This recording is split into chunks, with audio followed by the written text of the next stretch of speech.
সত্যজিৎ রায়ের জীবন ছিল বহুমুখী প্রতিভার এক অনন্য সংমিশ্রণ।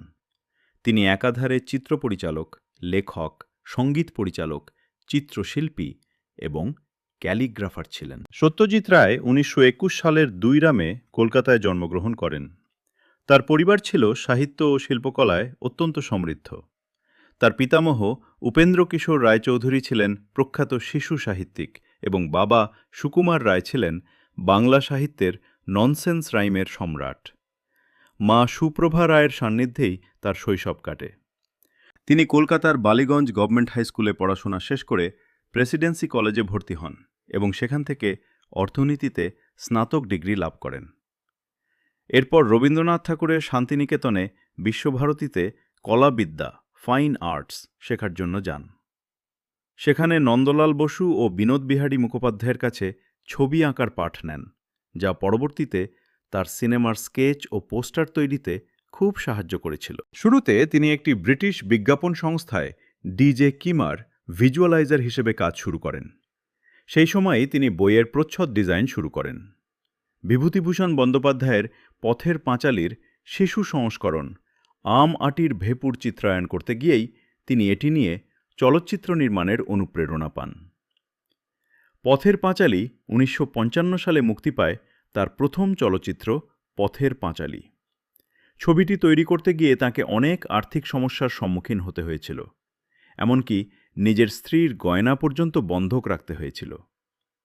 মুক্তি পাওয়ার পর ছবিটি বিশ্বজুড়ে হইচই ফেলে দেয় এবং ক্যান চলচ্চিত্র উৎসবে বেস্ট হিউম্যান ডকুমেন্ট পুরস্কার পায়। তিনি শুধু সিনেমা বানাননি, ছোটদের জন্য তৈরি করেছিলেন অমর ২ চরিত্র, ফেলুদা এবং প্রফেসর শঙ্কু। তার সম্পাদনায় সন্দেশ পত্রিকা এক নতুন প্রাণ ফিরে পায়।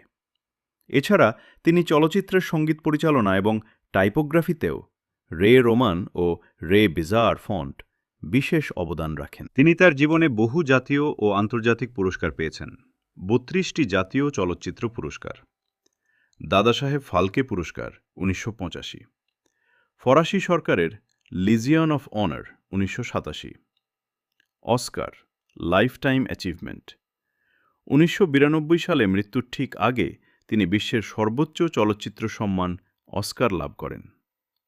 ভারতরত্ন ১৯৯২ সালে তাঁকে ভারতের সর্বোচ্চ বেসামরিক সম্মান ভারতরত্ন দেওয়া হয়। পথের পাঁচালী কেবল একটি সিনেমা নয়, এটি বিশ্ব চলচ্চিত্রের ইতিহাসে এক অবিস্মরণীয় দলিল। ১৯৫৫ সালে মুক্তি পাওয়া এই ছবিটি বাংলা সিনেমাকে আন্তর্জাতিক আঙিনায় এক অনন্য মর্যাদা এনে দিয়েছিল। বিভূতিভূষণ বন্দ্যোপাধ্যায়ের কালজয়ী উপন্যাস অবলম্বনে নির্মিত এই ছবিটি সম্পর্কে কিছু গুরুত্বপূর্ণ। নির্মাণের পেছনের সংগ্রাম। সিনেমাটি তৈরি করার পথ মোটেও সহজ ছিল না। সত্যজিৎ রায়ের কাছে পর্যাপ্ত টাকা ছিল না।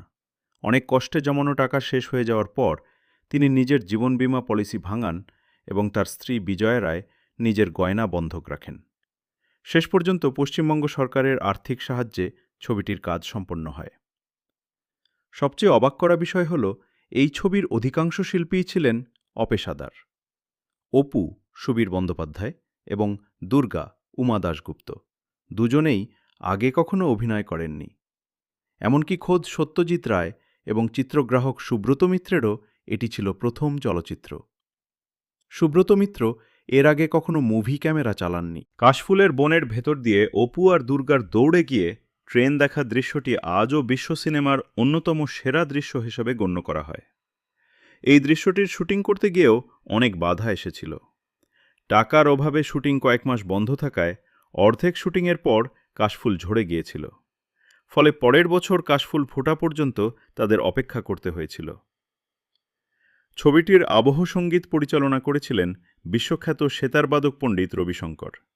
মাত্র ১১ ঘণ্টায় তিনি পুরো ছবির সুর তৈরি করেছিলেন। ছবির করুণ ও গ্রামীণ আবহের সঙ্গে সেই বাঁশির সুর আজও দর্শকদের চোখে জল এনে দেয়। ১৯৫৬ সালে কান চলচ্চিত্র উৎসবে ছবিটি বেস্ট হিউম্যান ডকুমেন্ট পুরস্কার জেতে। এরপর একে একে ব্যাকে বার্লিন, ভেনিস সহ পৃথিবীর নানা প্রান্ত থেকে ছবিটি সম্মান কুড়ায়। বিখ্যাত জাপানি পরিচালক আকিরা কুরোসাওয়া এই ছবি দেখে বলেছিলেন, পথের পাঁচালী না দেখা মানে পৃথিবীতে বাস করে সূর্য বা চাঁদ না দেখা। কেন এই সিনেমাটি আজও শ্রেষ্ঠ? স্টুডিওর কৃত্রিম সেটের বদলে গ্রাম বাংলার ধুলোকাদা আর মানুষের সাধারণ জীবনকে সত্যজিৎ রায় অত্যন্ত নিপুণভাবে পর্দায় ফুটিয়ে তুলেছিলেন। অভাব অনটনের মাঝেও ভাই বোনের সম্পর্ক এবং শৈশবের আনন্দ বেদনার এমন চিত্রায়ন আগে কখনো দেখা যায়নি। প্রাকৃতিক আলো ব্যবহার করে সুব্রত মিত্র যে দৃশ্যগুলো তুলেছিলেন তা তৎকালীন সিনেমা জগতের জন্য ছিল এক বিপ্লব। রায় প্রচুর ভৌতিক এবং সাইকোলজিক্যাল থ্রিলার লিখেছিলেন, যা পাঠকদের মনে এক অদ্ভুত শিরশিরানি ধরিয়ে দেয়। তার গল্পে রক্তারক্তি ভূতের চেয়ে পরিবেশের রহস্যময়তা বেশি প্রাধান্য পায়। খগম এক তান্ত্রিকের অভিশাপে এক ব্যক্তির সাপে রূপান্তরিত হওয়ার রোমহর্ষক কাহিনী।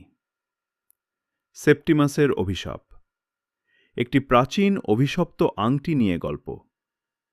বঙ্কুবাবুর বন্ধু একটি ভিন গ্রহের প্রাণীর সঙ্গে গ্রামের সাধারণ এক স্কুল শিক্ষকের মোলাকাতের গল্প, যা থেকে স্পিলবার্গের ইটি অনুপ্রাণিত বলে অনেকে মনে করেন। তারিণী খুড়ো, যিনি চা আর চুরুট খেতে খেতে তার জীবনের অদ্ভুত সব অভিজ্ঞতার গল্প শোনান। পটলবাবু ফিল্ম স্টার, বাতিকবাবু বা অনাথ বন্ধুর ভয়ের মতো গল্পগুলোতে মানুষের বিচিত্র স্বভাব এবং সাধারণ জীবনের অসাধারণ দিকগুলো ফুটে ওঠে। মৃত্যু 1992 সালের 23শে এপ্রিল এই কিংবদন্তি মানুষটি কলকাতায় শেষ নিঃশ্বাস ত্যাগ করেন। তার কাজের মাধ্যমে তিনি আজও বিশ্ব চলচ্চিত্রের ইতিহাসে এক উজ্জ্বল নক্ষত্র হয়ে আছেন। তার জীবন বা কোনো বিশেষ চলচ্চিত্র সম্পর্কে কি আরও গভীরে কিছু জানতে চান?